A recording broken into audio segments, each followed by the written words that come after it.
નમસ્કાર વિદ્યાર્થી મિત્રો, જીવ વિજ્ઞાનના વિડિયો લેક્ચરમાં આપનું સ્વાગત છે।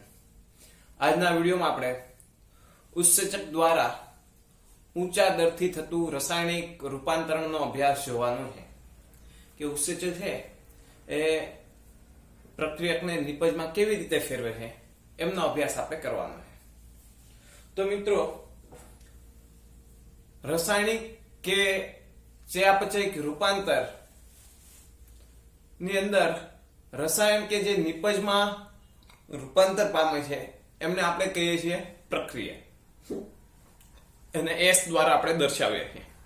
એવી જ રીતે ઉત્સેચક એ સક્રિય સ્થાન સાથેનું ત્રિપરિમાણીય પ્રોટીન છે જે પ્રક્રિયક S ને નિપજ P ની અંદર રૂપાંતર કરે છે, ફેરવે છે। અને જે પ્રક્રિયક છે એ ઉત્સેચકના સક્રિય સ્થાન સાથે કે જે ખાંચ કે ગુહા સ્વરૂપે આવેલું હોય એની સાથે જોડાય, અને પ્રક્રિયક એ વધુ ગાઢ રીતે પ્રક્રિયા સ્થાન તરફ પ્રસરણ પામે, અને અંતે ઉત્સેચક પ્રક્રિયક સંકુલનું નિર્માણ થાય છે। અને આ અવસ્થા ખૂબ જ ક્ષણિક સમય માટેની હોય છે। આ ઘટના છે ખૂબ જ ક્ષણિક સમય માટેની હોય છે, બરાબર। તો આ રીતે પ્રક્રિયક ઉત્સેચક પ્રક્રિયક સંકુલનું નિર્માણ થાય છે એ આપણે જોઈએ। પહેલા પ્રક્રિયક ઉત્સેચકનું નિર્માણ, પછી આપણે કઈ રીતે નિપજની અંદર તે ફેરવાય છે એનો અભ્યાસ કરીએ। તો પહેલા જે પ્રમાણે વાત કરીએ પ્રમાણે રાસાયણિક કે ચયાપચયિક રૂપાંતરમાં રસાયણ કે જે પ્રક્રિયકની અંદર જે નિપજની અંદર ફેરવાય છે એમને આપણે કહીએ છીએ પ્રક્રિયક। ચયાપચયિક, પચયિક કે રાસાયણિક રૂપાંતરણમાં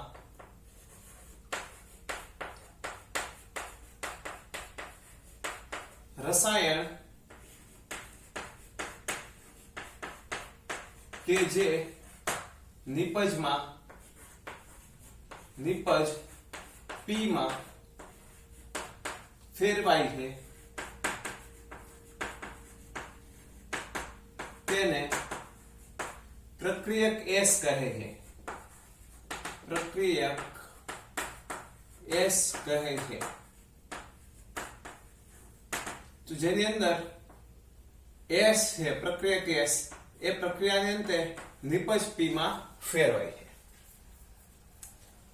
અહીં ઉત્સેચક છે એ વ્યાખ્યાયિત કરી આપણે કે ઉત્સેચક E એ સક્રિય સ્થાન સાથેનું ત્રિપરિમાણીય પ્રોટીન છે। શું છે ઉત્સેચક? અહીં ઉત્સેચક E એ સક્રિય સ્થાન સાથેનું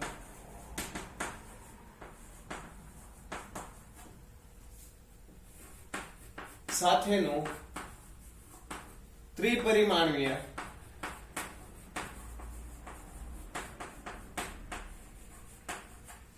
પ્રોટીન છે।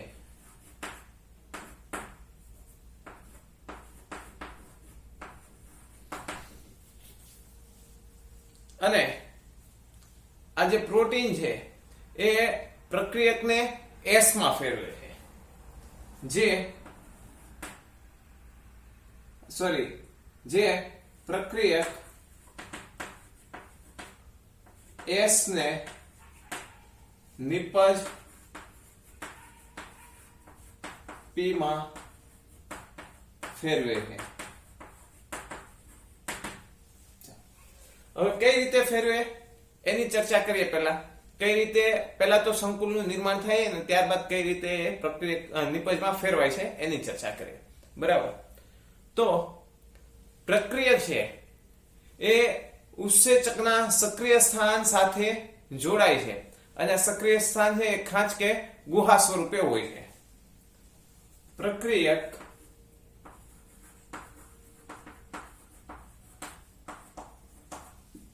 એ ઉત્સેચક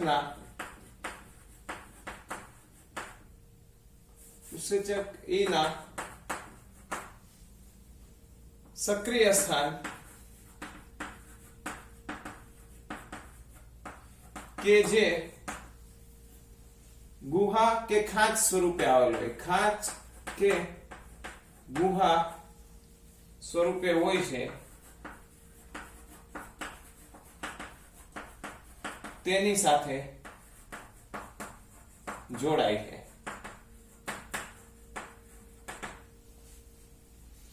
અને તે સક્રિય સ્થાન તરફ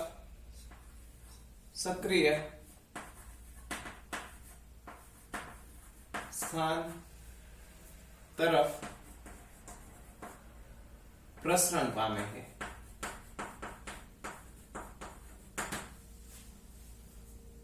અને ઉત્સેચક પ્રક્રિયક કોમ્પ્લેક્સ નું નિર્માણ કરે છે.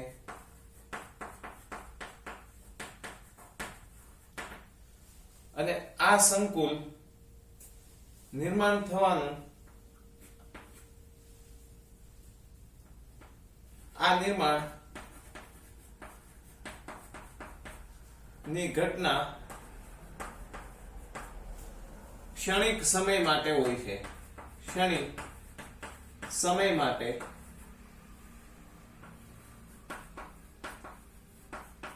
હોય છે. બરાબર. તો આ રીતે જે ઈ છે એ S સાથે જોડાય અને ES સંકુલ અથવા કોમ્પ્લેક્સ બનાવે છે. સંકુલ બને. ખ્યાલ આવ્યો? હવે આ જોડાણ દરમિયાન જે પ્રક્રિયક છે એની સંરચનાનું નિર્માણ થાય છે.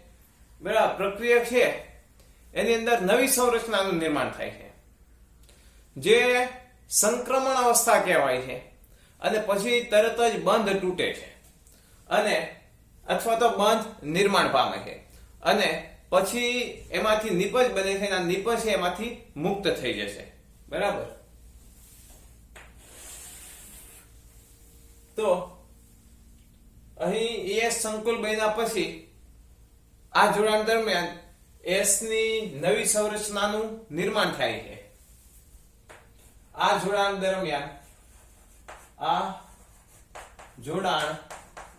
દરમિયાન S ની નવી સંરચનાનું નિર્માણ થાય.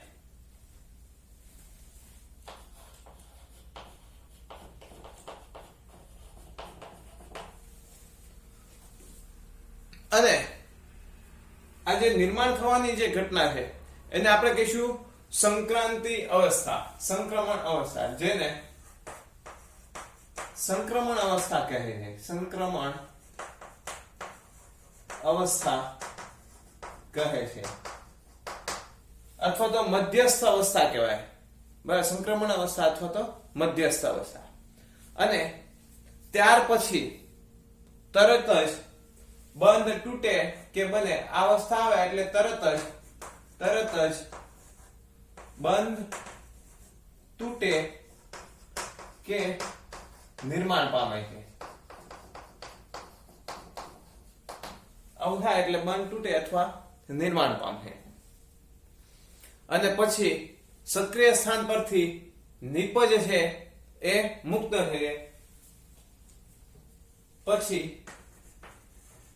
સક્રિય સ્થાન પરથી નિપજ મુક્ત થાય છે.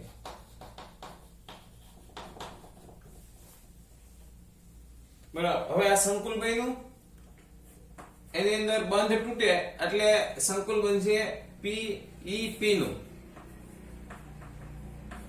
અને એમાંથી P અને E છે એ અલગ પડી જાય, મુક્ત થઈ જાય.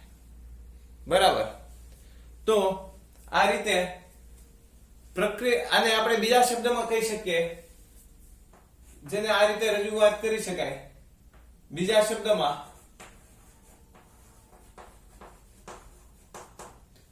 પ્રક્રિયકની સંરચનાનું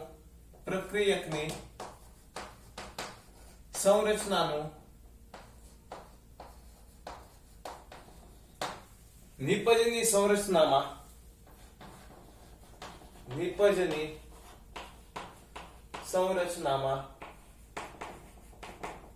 રૂપાંતર થાય, એવું આપણે કહી શકીએ. રૂપાંતર થાય છે, બરાબર. અને જેના માટે સંક્રાંતિ અવસ્થા અથવા તો સંક્રમણ અવસ્થા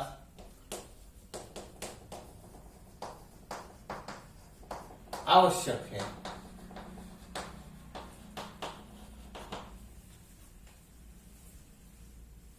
તો આ રીતે નિપજ છે એનું પ્રક્રિયા છે એનું નિપજમાં રૂપાંતર થાય છે. હવે મિત્રો અહીંયા જે અવસ્થા બનશે ને, આ અવસ્થા એ મધ્યસ્થ અવસ્થા છે, એનું સ્થાયિત્વ હશે નહીં, બરાબર.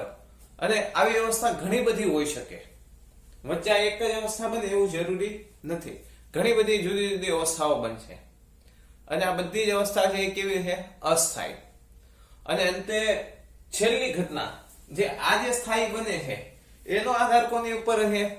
તો સંક્રાંતિ અવસ્થા અથવા તો મધ્યસ્થ સંરચના અવસ્થા છે એની ઉપર આધાર હશે, બરાબર. કે જેની સાથે આ સંરચના છે એની સાથે ઉત્સેચક છે પ્રક્રિયક સાથે જોડાઈને બન્યું હોય એની સાથે. તો અહીંયા આપણે લખીએ કે ભાઈ પ્રક્રિયકથી નિપજમાં રૂપાંતર થવા માટે ઘણી બધી સંક્રાંતિ અવસ્થા હોય છે. પ્રક્રિયક અને નિપજ વચ્ચે નિર્માણ વચ્ચે ઘણી બધી સંક્રમણ અવસ્થા હોઈ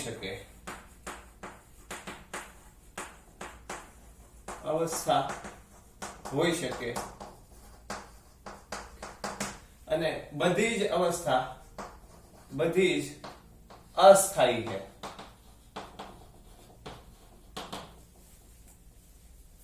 બધી અવસ્થા કેવી છે?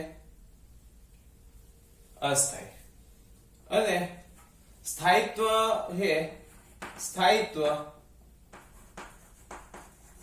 એ મધ્યસ્થ સંરચના અથવા તો સંક્રમણ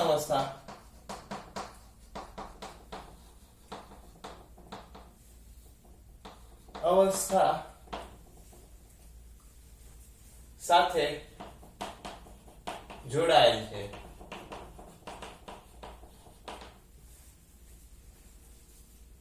બરાબર. તો આ રીતે આખી ઉત્સેચક દ્વારા ઊંચા દરે રાસાયણિક રૂપાંતરણ થાય છે. એને આલેખના સ્વરૂપમાં આપણે સમજીએ કે આજે આલેખ દોરું છું કઈ રીતે રૂપાંતર થાય. તો અહીંયા જે સ્થાયી શક્તિ છે એ દર્શાવીએ છીએ આપણે. સ્થાયી શક્તિ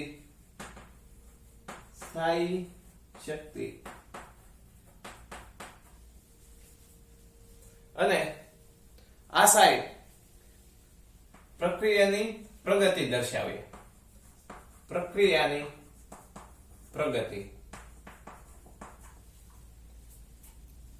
તો આપણે એવું ધારીએ કે આપણી પાસે પ્રક્રિયક છે, એની પાસે સ્થાયી શક્તિ આટલી છે અને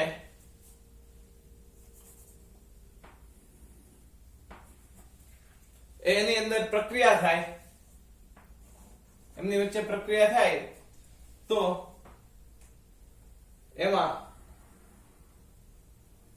આવી મધ્યસ્થ અવસ્થા બને અને આપણે આ જે અવસ્થા જે છે એને આપણે કહીશું સંક્રમણ અવસ્થા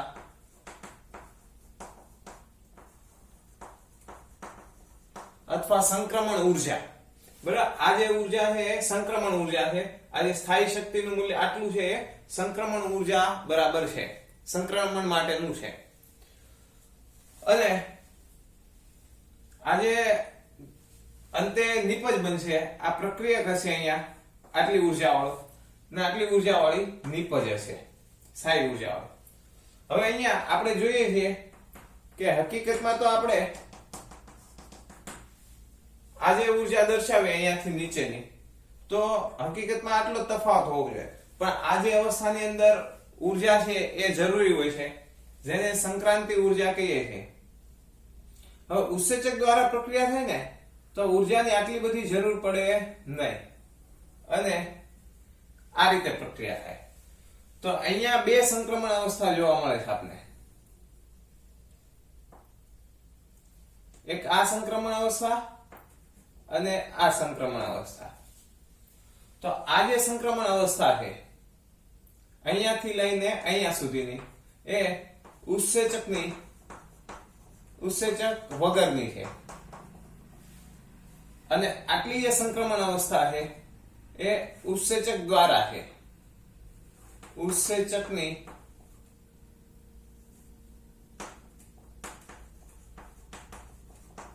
હાજરીમાં. તો ઉત્સેચક હોય તો સંક્રમણ અવસ્થાનું મૂલ્ય છે એ ઘટી જાય, ઉર્જા ઓછી જરૂર પડે છે, અને નિપજ પ્રક્રિયા છે તરત જ નિપજમાં રૂપાંતરણ પામે છે. હવે આ આલેખને આપણે સમજાવે તો આવી રીતે લખી શકાય કે અહીં જે y અક્ષ છે એ સ્થાયી શક્તિ દર્શાવે છે, સ્થાયી શક્તિ. અને આ x અક્ષ છે, x અક્ષ છે એ પ્રક્રિયાની પ્રગતિ અથવા તો વચગાળાની અવસ્થા છે એની અંદર બંધારણીય રૂપાંતરણનો ફેરફાર. શું દર્શાવે છે? પ્રક્રિયાની પ્રગતિ અથવા વચગાળાની અવસ્થા દ્વારા બંધારણીય રૂપાંતરણમાં ફેરફાર. વચગાળાની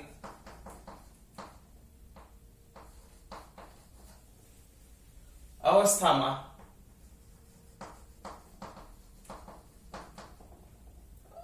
બંધારણીય રૂપાંતરણમાં ફેરફાર. અવસ્થાના બંધારણીય રૂપાંતરણમાં ફેરફાર. હવે જુઓ કે પ્રક્રિયકની અંદર સ્થાયી શક્તિનું મૂલ્ય નિપજ કરતા વધારે હોય અથવા નિપજની અંદર સ્થાયી શક્તિનું મૂલ્ય પ્રક્રિયક કરતા ઓછું હોય, ત્યારે જે પ્રક્રિયા થશે એ બાહ્ય ઉષ્મીય છે, ઉષ્મા મુક્ત થશે. બરાબર, એટલે ઉષ્મા ક્ષેપક પ્રક્રિયા છે. તો S નું ને P નું લખીએ આપણે, P નું શક્તિ મૂલ્ય S કરતા વધારે હોય તો ઉષ્મા ક્ષેપક અથવા તો બાહ્ય ઉષ્મી હોય. અને આનાથી વિરુદ્ધ કે P નું શક્તિ મૂલ્ય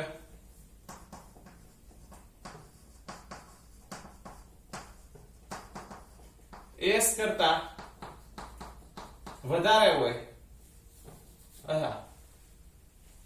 P નું શક્તિ મૂલ્ય અહીંયા S કરતા ઓછું હોય ત્યારે બાહ્ય ઉષ્મી, અને S કરતા વધારે હોય તો ત્યારે અંતઃ ઉષ્મી હોય, અથવા તો ઉષ્મા ક્ષેપક, ઉષ્મા શોષક. હવે પ્રક્રિયા એ ઉષ્મા ક્ષેપક હોય કે ઉષ્મા શોષક હોય, એની અંદર વચગાળાની અવસ્થા છે એની જરૂર પડશે જ. બરાબર. વચગાળાની અવસ્થાની અંદર જે ઉર્જા જે છે એ જરૂર પડે જ છે, જેને આપણે કહીએ છીએ સક્રિયકરણ ઉર્જા. કોઈ પણ હોય વચગાળાની શક્તિ અવસ્થા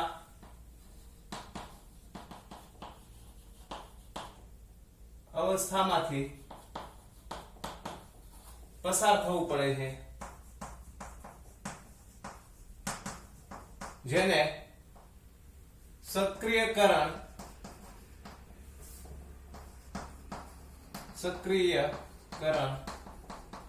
ઉર્જા કહે છે. બરાબર. તો આ રીતે